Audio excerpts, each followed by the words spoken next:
بسم الله الرحمن الرحيم.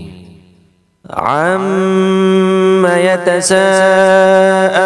عن النبأ العظيم الذي هم فيه مختلفون. كلا سيعلمون ثم كلا سيعلمون ألم نجعل الأرض مهادا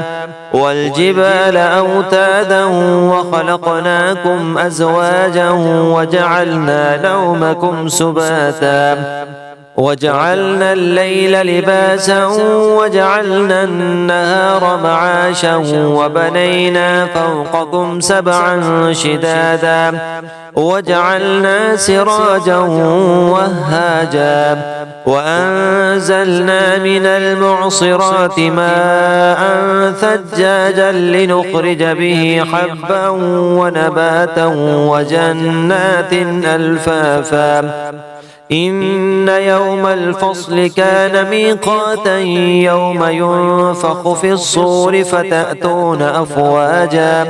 وفتحت السماء فكانت أبوابا وسجرت الجبال فكانت سرابا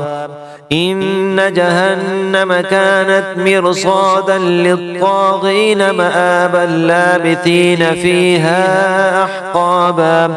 لا يذوقون فيها بردا ولا شرابا إلا حميما وغساقا جزاء وفاقا إنهم كانوا لا يرجون حسابا وكذبوا بآياتنا كذابا وكل شيء أحصيناه كتابا فذوقوا فلن نزيدكم إلا عذابا إن للمتقين مفازا حدائق وأعنابا وكواعب أترابا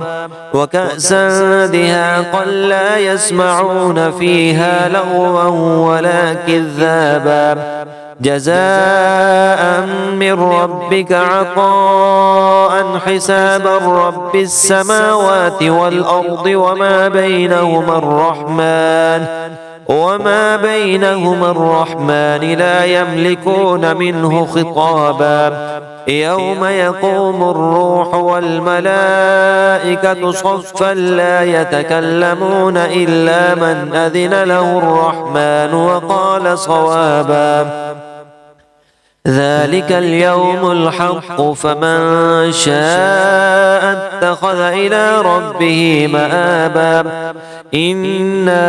أنذرناكم عذابا قريبا يوم ينظر المرء ما قدمت يداه ويقول الكافر يا ليتني كنت ترابا.